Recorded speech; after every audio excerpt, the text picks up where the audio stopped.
بسم الله الرحمن الرحيم الحمد لله وكفى والصلاة والسلام على أشرف الأنبياء والمرسلين محمد وآله وأصحابه أجمعين رب اشرح لي صدري ويسر لي أمري واحلل عقدة من لساني يفقهوا قولي سبحانك لا علم لنا إلا ما علمتنا إنك أنت العليم الحكيم فقد قال جل وعلا في القرآن المجيد والفرقان الحميد إن الصلاة تنهى عن الفحشاء والمنكر ولذكر الله أكبر والله يعلم ما تصنعون وقال جل وعلا في مقام آخر وآية لهم الليل نسلخ منه النهار فإذا هم مظلمون والشمس تجري لمستقر لها ذلك تقدير العزيز العليم والقمر قدرناه منازل حتى عاد كالأرجون القديم لا الشمس ينبغي لها أن تدرك القمر ولا الليل سابق النهار وكل في فلك يسبحون وقال جل وعلا في مقام آخر أولم يرى الذين كفروا أن السماوات والأرض كانتا رتقا ففتقناهما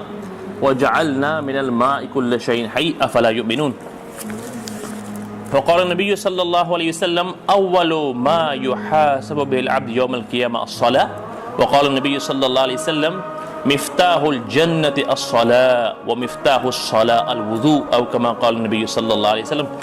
My dear respected ulama kiram, honorable elders and youngsters in Islam, assalamu alaikum wa rahmatullahi wa barakatuhu. My speech today is regarding, if you have realized from the ayat of the Quran, there's two big pivots. The first is about Allah's majesty, Allah Rabbul Izzat's splendor, Allah Ta'ala's glory. And the second part is about how to concentrate in namaz. Now if you realize, there's certain ways to concentrate in namaz. In Islam, after you become a believer, the most important thing for a believer is namaz. This is why we're asked to come to the masjid 5 times daily and to read our prayer. So after Iman, the most important thing is namaz. That's why the hadith says the first thing to be asked about on the day of judgment from the rights of Allah will be namaz. So this namaz is such a powerful instrument, a tool to become close to Allah Rabbul Izzat. Allah Ta'ala himself says in the Quran that namaz stops a person from shameful actions, obscene, lewd things and other evils. Inna salata tanha anil fasha wal munkar. This is the power of namaz. When read properly, it can stop a sinner, a habitual sinner, the worst of all sinners, from sinning. This is the power Allah has put in the namaz. Now, how come it's hard to open this power?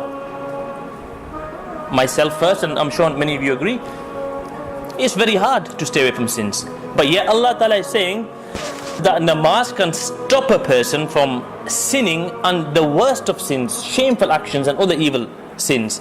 Now, why is it that we can't, sort of gain this dynamic power of namaz? There's many reasons. One reason is that we don't concentrate in namaz. We don't concentrate in namaz. The hadith tells us, or rather, one way of concentrating namaz is to do wuzu properly. Now, when we do wuzu at home, we use the water, Yorkshire water. It comes out and we use plenty of it. Now, how did Rasulullah do wuzu and the Sahaba Kiram? And some of our pious elders, even today, they use such a less amount of water. I mean, you can see this, a small jug or even a glass. Somebody sent me a clip a while ago of a sheikh in Mauritania doing wuzu, and he just used a small little glass and he did the whole wuzu with it. So the hadith says that the key to paradise is namaz, and the key to namaz is wuzu. So one of the aspects of that is to use less water when you're doing namaz. To use less water, and this is something you can all take away with you today. When you're doing wuzu next time, try to use less water, and if possible, do it at home. Because at home you've got the utensils, or you can bring it to masjid with you and do it here. A small glass. But if you do it at home, it's more practical, and then see the effect this has on your namaz. Very easy. See the effect this has on your namaz, and you'll go away from that namaz with a lot more spiritual power. You'll go with a lot more feeling that this namaz is as namaz should be, and this is the namaz how we're ordered to read. Now, that's the namaz area. The second way to concentrate in namaz is to think of the majesty of Allah subhanahu wa ta'ala. That when you're reading namaz, who are you worshipping? जब तुम नमाज पढ़ते हो तो किसकी इबादत कर रहे हो? Think of that, and I'll tell you who you're worshipping.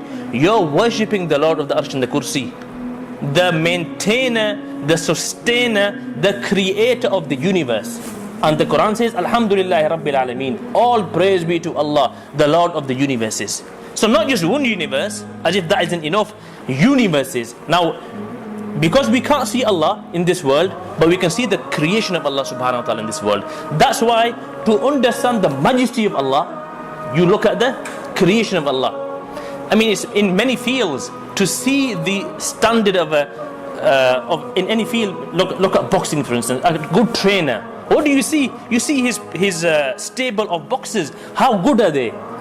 Are they amateurs or are they professionals? And then what standard? So to test the mettle of anybody and to see his competency, you see his creation.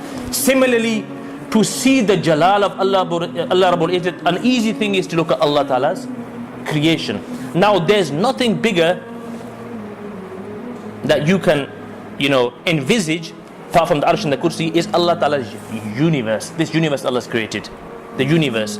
Now what I want to do today, and my apologies for this in the first instance, that if you think it's a lesson in cosmology, it's not intended to be. Rather what it is just to put the facts before you about the universe, and then you think that who created this universe? The same Zat who we're worshipping in namaz. Okay? So my apologies if this comes across as a lesson, it's not intended to be. The universe, how big is the universe? The scientists tell us it spans 93 billion light years. The known universe spans 93 billion light years. What is a light year? Who can tell me? Who can tell me the speed of a light year? Jibay. It's a measurement, Jazakallah. The speed of a light year is 186,000 miles per second. That's how fast light travels. 186,000 miles a second. And the known universe spans 93 billion light years. Okay? How many galaxies do we have? 100 billion at least. And every second, subhanallah, since Allah Ta'ala made this creation, it's getting, you're getting galaxies and you're getting the small bangs, other cosmoses are being set up. At least 100 billion galaxies. At least 100 billion galaxies. And as I'm speaking, Allah knows how many more are being created. How many stars does each galaxy have? An average of 300 billion. An average of 300 billion stars. 100 billion galaxies, 300 billion stars. Do the maths. Subhanallah. At least, and septillions, octillions of stars Allah has created. Who's made all this? Allah Rabbul Izzat had made all this. And let me tell you something else amazing as well. And just think of this, and then think of the power of the Creator behind this.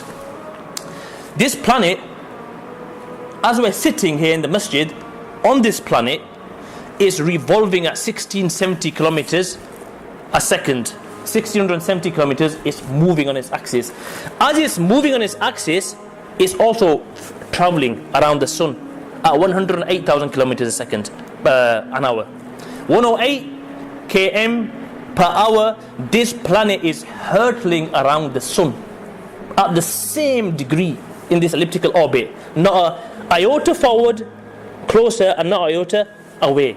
Subhanallah. And it's been doing it since Allah has created it. 108 billion kilometers an hour. Now that's the amazing thing. Let me add something to that as well. Now the whole sun and its 9-10 planets, as we're going around it, spinning on the axis, the whole sun and its planets are going around the center of the galaxy at 720,000 kilometers an hour. And if that wasn't amazing enough, then the whole, our galaxy is going around something else at 950,000 kilometers an hour. And you know what? Just think of the tawaf people do around the Kaaba Sharif. Similarly, all these planets are doing tawaf of Allah Rabbul Izzat Arsh. And there's massive scale.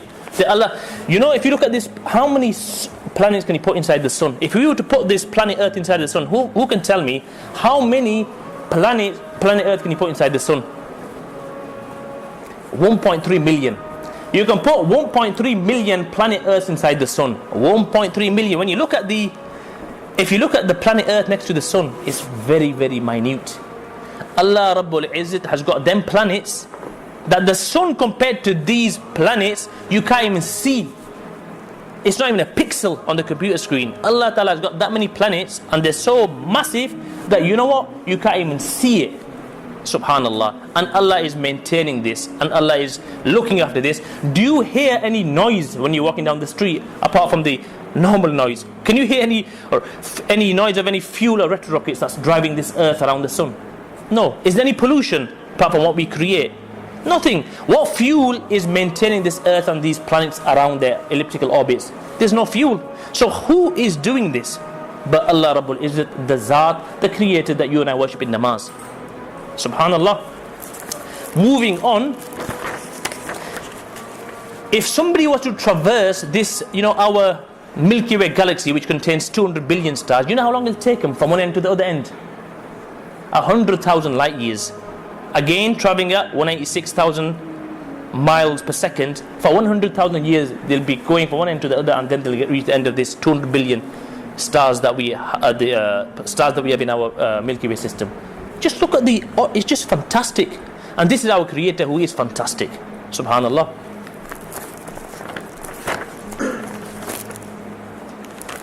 Many people say, and we take this as, we take it as lip service, that this universe was created by accident. I'm sure many of you have heard it. The non-Muslims subscribe to it, that this universe has been created by accident. You and I have been created by accident, or it's a coincidence or a chance. Now, you know what? Me and you can't probably answer this, but look at the people, the cosmologists, whose field it is to answer this. Let me give you some of their research. A person called Roger Penrose, a big scientist, an Oxford affiliated scientist. Who's heard of Stephen Hawking? This cosmologist, a fantastic brain, but yet an atheist. A quadrileptic. He can't even move. So this guy is his contemporary and his colleague. They did research. They said, let's find out what are the odds against this universe coming into existence by itself, or by chance, or by coincidence. And they did the research. You know what the research was? They said the odds of the universe coming into existence by chance or by coincidence is 10 to the power 123. 10 times 123 zeros, timing each zero by itself. 10 to the power 123. Now, you know how many atoms there are in the whole universe? And you know what's it about universe? 100 billion galaxies times 300 billion. How many atoms that contains? I'll tell you. 10 to the power 78. 10 to the power 78. That's how many atoms there are in the universe. Subhanallah. And so the chances of this universe coming into existence by itself are 10 to the power 123. Look at the odds. So how can people say with a straight face that the universe coming into existence by chance? It's absurd. And then they went further. Another scientist, Fred Hoyle, Sir Fred Hoyle, he's died now. He's done some research. He said, let's see the possibility of our being created by chance or by coincidence. And you know what? These are atheists, both Vikram Singh, a professor, and this Fred Hoyle, they did the research, and they said, let's see what are the chances of us being created by, chance. Their research showed them that the chances of being born by, a coincidence without design by a creator were 10 to the power 40,000. In scientific terms, to say something's an impossibility, if I say, some things, the sky can come down here, that's impossible until their judgment, the scientists will say, Tika bhai, it's 10 to the power 40, 10 to the power 50. 10 to the power 50 is an impossibility in scientific terms. The odds against you and I being born by, chance are 10 to the power 40,000. 10 to the power 40,000, and the impossible odds are 10 to the power 50. Subhanallah. So who's created you and I? Allah Rabbul Izzat. So when we're in namaz, next time, think of this, fantastic creator. Think of his creation. And my friends, when we get to that stage, that our namaz is strong, our iman is strong, you know what? We can reach the way our pious predecessors were, the Sahaba Kiram. Let me give you a nice story. It's always nice to give a story after all these facts to keep you with me. A fantastic story. If you've heard it before, my apologies. If you haven't, it's a fantastic story. Once two Sahabis came to us, Umar radiyallahu anhu, and said, "Oh Umar, this," and they brought a teenager with him. And they said, "This teenager has killed our father. He threw a stone and it caused him to die. And he's dead." So as Umar radiyallahu anhu said to this teenager, "That did you kill their father?" So the teenager said, "I killed him, but it was by mistake. He was antagonizing my sheep, so I got," and he did it a lot of times. So once I just, my meter went too high and I just smacked him with a stone and it killed him. So it was by mistake." As Umar radiyallahu anhu said, well, to the people, that do you want to forgive him or do you want to take retribution and kill him in lieu of your father? So they said, "No, we want to take qisas, we want to take badla, we want to take his life. He took the father's life, we want to take his life." As Umar radiyallahu anhu said to the teenager that, "What's your last wishes then? You're going to be taken, your life will be taken. What's your any last wishes?" So he said, "Yes, I've got some last wishes. And the last wishes is this, that my father, before he died, left some money for myself and my brother. I want to go on unearth this money and give it to my younger brother so he can live on this money if I'm going to die." So Umar said, "Okay." He said, "Can I have 3 days?" As Umar said, "You can have 3 days, but can you give me a guarantor, somebody who will say that you will turn up? Somebody who will say that you will turn up, you won't just run away and then that's the last we'll see of you. Who will guarantee you that you'll come back in 3 days?" So the teenager stood up and said to the people, "Who will be my guarantor today?" And guess what? Nobody. So when the Masjid bill comes, who's going to pay for it? Nobody. So nobody stood up, or nobody said, "I'll be the guarantor." And he asked again that, "Who will help me in this hour of need? I need somebody to guarantee me that I can go and get this money for my brother." Nobody stood up. And he said it for the third time, and guess who came forward? Subhanallah, Abu Zar Ghifari radiyallahu anhu. What a sahabi. He came forward. Rasulullah said to the next meaning, not sure of the Arabic, that "Ta'ishu faridan wa tamutu faridan wa tubasu farida," that you will live, alone, and you will die alone, and you'll be raised on Day of Judgment alone. And this is what happened with Abu Zar radiyallahu anhu. He always lived away from Sahaba Kiram. He said, "There's so much money with you guys," and Rasulullah didn't encourage this, so I want to live away. So he would live away. When he died, subhanallah, he died alone, and Day of Judgment he'll be brought alone as well. So he said, "I will be this person's guarantor." And as it was, the person went, and the days are passing, and this person is not returning until the third day comes, and he's still not there. And the two men come to Abu Zar radiyallahu anhu and say, "Ya Abu Zar, you need to come with us because justice has to be done." And he's not returned. So Abu Zar radiyallahu anhu said that it's still time for Maghrib. The day doesn't end until Maghrib. Let's wait. And you know what? Some minutes were left, and the boy turned up, and everybody said, "Subhanallah, we thought we'll see Abu Zar, pay the consequences of his actions, and it's not to be." So after all this happened, as Umar radiyallahu anhu said to this boy, teenager, that, "Why did you come back for? Nobody, I didn't send any spies behind you. There was no, intelligence to see where you're going to go and where you're going to hide and drag you back. No, we don't do things like that. So why did you come back? And what did this, look at, our young brothers, our young teenagers even, just look at the reply, look at the dignity. What did he, look at the valor. He said, look at the standards. What did he say? He said that, "I only came back because when you said this, that you've got 3 days and you need to come back, there were many non-Muslims in that assembly as well. And I didn't want it to be said that a Muslim youth gave his word and then didn't return. Subhanallah, I didn't want it to be said that a Muslim, a youth, gave his word, his honor, his pledge, and then didn't come and fulfill it. Otherwise, I've got aspirations to life. I've probably got more than the elders. I'm a young boy. I've got ambitions. I've got intentions. I've got longing desires. I've got my whole life. But I came back for the one reason, subhanallah. Then Umar radiyallahu anhu said to Abu Zar, as Umar was, subhanallah, what a wise person. He said to Abu Zar radiyallahu anhu, that, "Oh Abu Zar, why did you give him guarantee for? Why did you guarantee this boy? You knew that he's a young boy of hot blood, and if he were to go through that door, there's no guarantees of him coming back. Why did you give him a guarantee for?" So Abu Zar radiyallahu anhu said, look what he said, and just look at the standards the Muslims had. Until the 13th century, the standards were there. He said that, oh Amir al-Mu'mineen, I give him guarantee because I didn't want it to be said that a Muslim youth asks for help and the Muslims don't give him help.